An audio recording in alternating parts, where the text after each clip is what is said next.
नमस्कार, स्वागत है आपका सिटी पोस्ट लाइव में। मैं हूं मुस्कान। बिहार में कांग्रेस की 243 सीटों पर लड़ने की तैयारी। दिल्ली में कांग्रेस की हाई लेवल मीटिंग। लालू ने बांटे सिंबल। 15 अक्टूबर को तेजस्वी करेंगे नामांकन। ऐसे बातचीत करने के लिए हमारे साथ मौजूद हैं chief editor Shrikant Pratyush. Sir, seat बंटवारे को लेकर अभी तक पेच काहे फंसा है? अब तो 17 अक्टूबर लास्ट डेट है नामांकन का, पहले फेज का। पेच नहीं फंसा है। सीट बंटवारे को लेकर महागठबंधन में टूट के आसार दिखाई दे रहे हैं। मतलब टूटने वाला है जी महागठबंधन। हाँ, जो सूत्र बता रहे हैं कि कांग्रेस ने अपने नेताओं से बिहार की सभी 243 सीटों पर उम्मीदवारों की लिस्ट मांगी है। दिल्ली में कांग्रेस अध्यक्ष खड़गे अपने घर पर शकील अहमद, राजेश राम, कृष्णा लवारू, नसीर हुसैन, केसी वेणुगोपाल के साथ देर रात तक मीटिंग की। कांग्रेस ने अपने सभी नेताओं को दिल्ली में रुकने के लिए कहा है। तो आज कोई नेता नहीं लौटा है। कांग्रेस की मीटिंग के बीच लालू ने अपने उम्मीदवारों को पार्टी का सिंबल बांटना शुरू कर दिया है।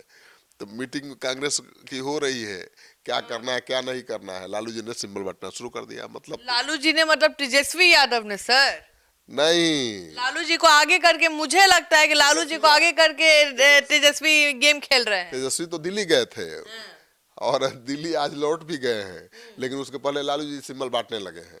बेगूसराय के मटिहानी सीट से लेकिन सर, सवाल है कि लालू जी ने किस किस को सिंबल दे दिया है? बेगूसराय के मटिहानी सीट से बोगो सिंह को आरजेडी का सिंबल मिला है। आपको पता ही है बोगो सिंह एनडीए छोड़कर अभी आरजेडी में शामिल हुए हैं, मजबूत उम्मीदवार हैं। इसके साथ ही भोजपुर के संदेश से अरुण यादव के बेटे दीपू यादव को लालू यादव ने पार्टी का सिंबल दिया है। जो परबत्ता से संजीव सिंह जो है जेडीयू के विधायक थे, उनको लालू जी ने दे दिया है सिंबल। और आपको पता ही है कि आरजेडी में अभी तुरंत शामिल हुए थे जेडीयू छोड़कर। मंदिर से आरजेडी नेता भाई वीरेंद्र को फिर से पार्टी ने सिंबल दे दिया है। भाई वीरेंद्र जो आपके कनक्लेव में आए थे, अभी हम लोग के कनक्लेव में थे, लेकिन उन्होंने इसके बारे में कुछ बताया नहीं। नहीं, यहाँ से जाकर तब लिया है मतलब कनक्लेव उनके लिए लक्ष्मी का रूप हो गया। कनक्लेव से गए और सीधे हाथ में सिंबल लेके आए। सिंबल लेकर आए हैं और उन्होंने तस्वीर भी भेजी है मुझे।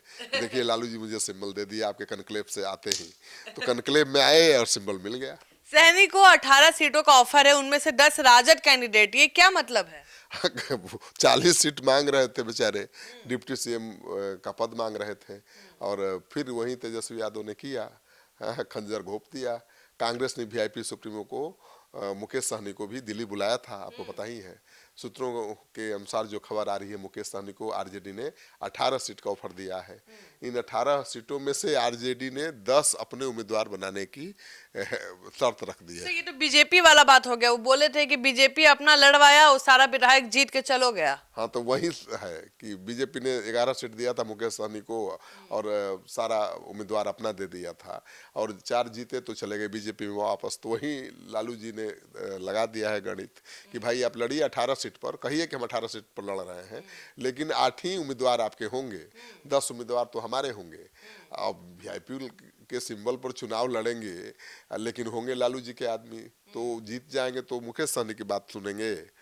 और कहा जा रहा है कि आरजेडी ने क्लियर कर दिया है, अगर चुनाव लड़ना है तो इसी शर्त पर लड़ना होगा। पटना में तेजस्वी यादव और मुकेश सहनी एक ही फ्लाइट से आए, लेकिन दोनों अलग अलग बाहर निकले, ठीक है। और बताया जा रहा है कि दोनों के बीच बातचीत भी नहीं हुई।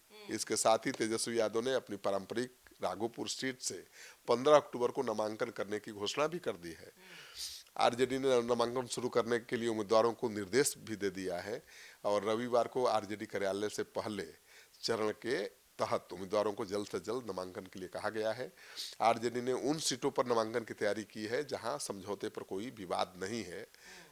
लेकिन सर, सवाल है कि खबर है कि आरजेडी के साथ सीट बंटवारे पे अभी तक सहमति नहीं बन पाई है। इसका कारण कांग्रेस ने अलग रणनीति बनाना शुरू कर दिया कि भैया सिंबल बांटिए, हम रणनीति बदल देंगे। बिल्कुल, पार्टी ने आरजेडी पर दबाव बनाने के लिए, कांग्रेस पार्टी ने आरजेडी पर प्रेशर बनाने के लिए 76 सीटों पर उम्मीदवारों की सूची तैयार कर ली है। आज दिल्ली में बैठक हुई केंद्रीय चुनाव समिति की और इस पर अंतिम मुहर भी लग गई है, खबर आ रही है। इसके बाद पहले चरण के उम्मीदवारों को नामांकन करने के लिए सशर्त अनुमति भी दे दी गई है। समझौता हो जाने के बाद कांग्रेस के खाते में सीट अगर नहीं आई तो नामांकन वापसी के लिए भी कहा जा रहा है या कहा जा सकता है। पहले चरण के चुनाव की नामांकन वापसी की समय सीमा 20 अक्टूबर है।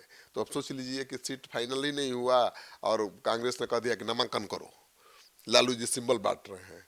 मुकेश सहनी को ऐसा ऑफर मिला है कि कभी तैयार ही नहीं होंगे।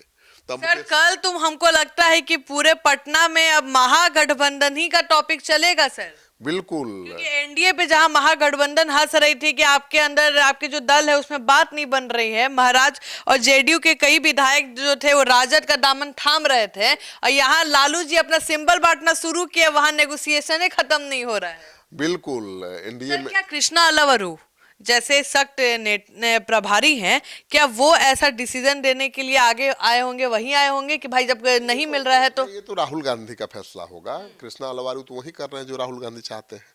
और कांग्रेस क्यों झुकेगी? उसके पास खोने के लिए है क्या?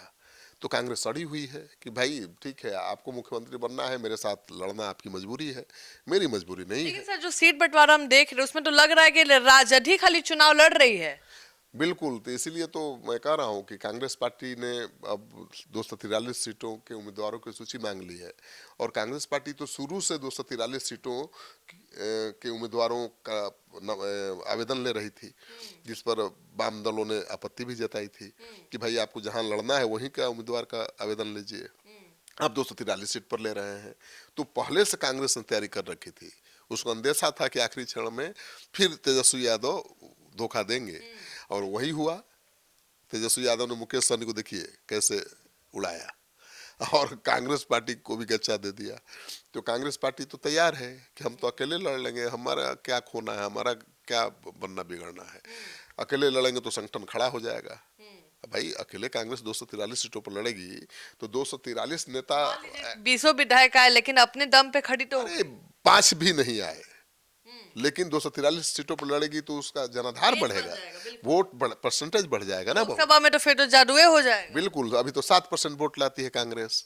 पिछलग्गू का टैग सबसे पहले हटेगा सर। 7% कांग्रेस वोट लाती है, चिराग पासवान 6% लाते हैं, और अकेले वो 243 सीटों पर लड़ेगी तो कांग्रेस का आप सोच रहे हैं ग्राफ कैसे भागेगा? तो कांग्रेस आप आइडियो दे रहे हैं क्या सर? नहीं, आइडिया नहीं दे रहे हैं, हमसे ज्यादा आइडिया है कृष्णा अलावारू को और कांग्रेस के नेताओं को, तभी तो अड़ गए हैं वो, और बात बिगड़ती हुई दिखाई दे रही है। तो मानकर चलिए कि कहीं कांग्रेस अकेले न लड़ जाए, मुकेश सहनी एनडीए के साथ न चले जाए, और तेजस्वी यादव अलग थलग न पड़ जाए, तो बड़ा खेल होने वाला है। अब देखते हैं कि लालू जी का जो खेला हुआ है सिंबल बांटने वाला, कांग्रेसों ना कहीं अपना सिंबल बांटना शुरू कर दे, कहीं एक विधानसभा सीट पे दो मतलब राजद को भी सिंबल मिल जाए और कांग्रेस को भी। अब देखने वाली बात है कि क्या कांग्रेस अकेले चुनाव लड़ेगी, क्या मुकेश सहनी वापस एनडीए में जाएंगे, क्या तेजस्वी यादव का जो ये सपना है सीएम बनने का वो धरा का धरा रह जाएगा? आप क्या सोचते हैं, हमें जरूर बताएं।